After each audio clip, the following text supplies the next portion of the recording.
So unbiblical can vary vastly in meaning across the spectrum of beliefs in this regard.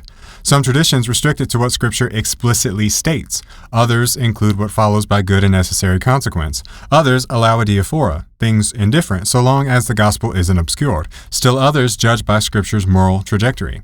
Today I want to briefly examine the metaphysics, the underlying rules of authority and inference at work in That's Unbiblical, and then walk through how each tradition actually draws that line.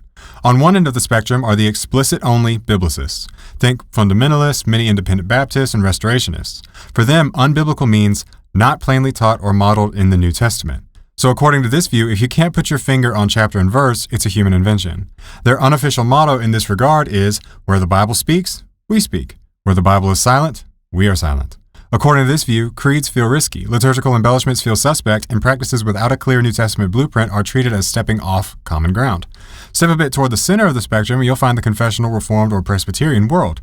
Here, unbiblical doesn't mean not mentioned, but rather neither taught nor necessarily inferred.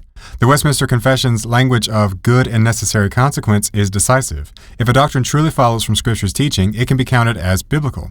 And to be clear, our Reformed brethren point to their confessions in church courts as a check against pure individualism. But this raises the deeper historical question.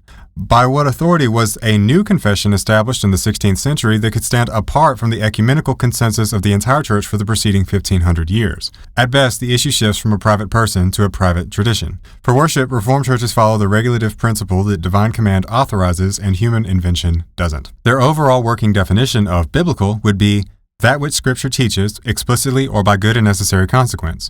In short, inference matters, but so do guardrails.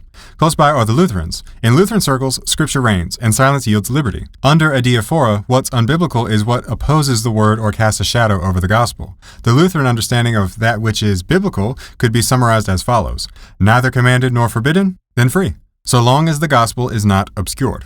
Next up is Anglicans and Episcopalians, who insist Scripture is primary but read within steadying hands of tradition and reason.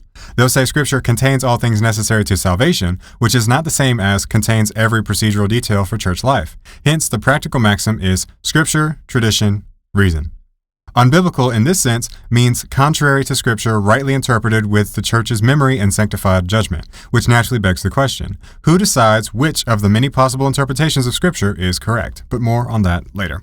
In Wesleyan and Methodist circles, a fourth joins the Anglican trio, and that is experience, not as a rival to Scripture, but as a check on blind spots and a witness to the Spirit's work. Scripture remains first, with tradition, reason, and experience helping us read it well. A commonly quoted ethos in this view is, in essentials, unity. In non-essentials, liberty.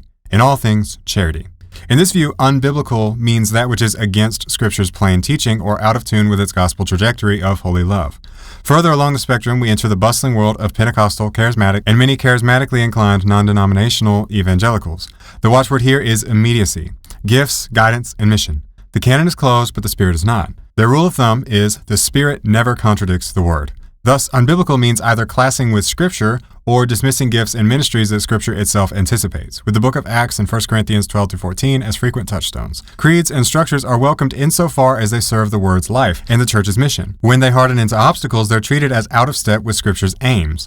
Openness to Spirit-led ministry takes priority over heavy formalism. Take a quieter path and you'll arrive among the Anabaptists and historic peace churches like the Mennonites and Amish. Their hermeneutical compass is explicitly Christocentric. They read all Scripture through the Sermon on the Mount and the way of the cross. Unbiblical in this view is anything out of step with Jesus' plain commands. Enemy love, truth-telling, and non-coercion. A fitting motto for this view would be, Jesus is the norm of Scripture.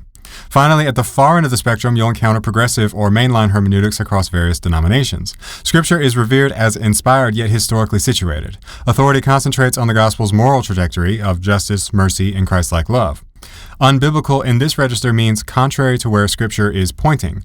The emblematic refrain is, God is still speaking. Development is judged faithful when it embodies the Bible's deepest arc rather than what would be considered its time-bound scaffolding.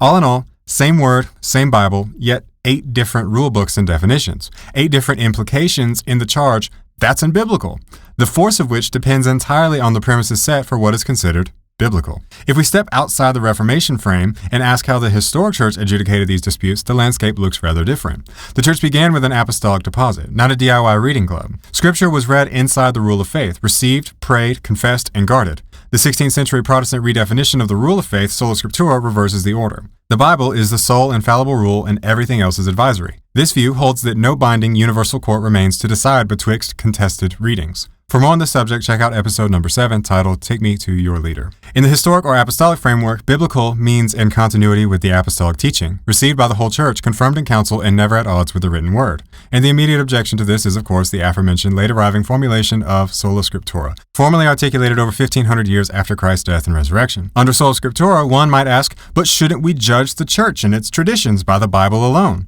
But this runs into a problem. The Bible did not fall from the sky with a divinely inspired table of contents, and until the canon is publicly identified, the Bible alone framework cannot even tell you what makes up the Bible, as identifying a table of contents is not a task Scripture performs by itself. The good book itself is a product of the very apostolic tradition it describes. It is a witness to the faith, but the rule of faith is the key that unlocks it. You cannot use the Bible to reject the church that gave you the book in the first place, for on what grounds would you even trust its contents?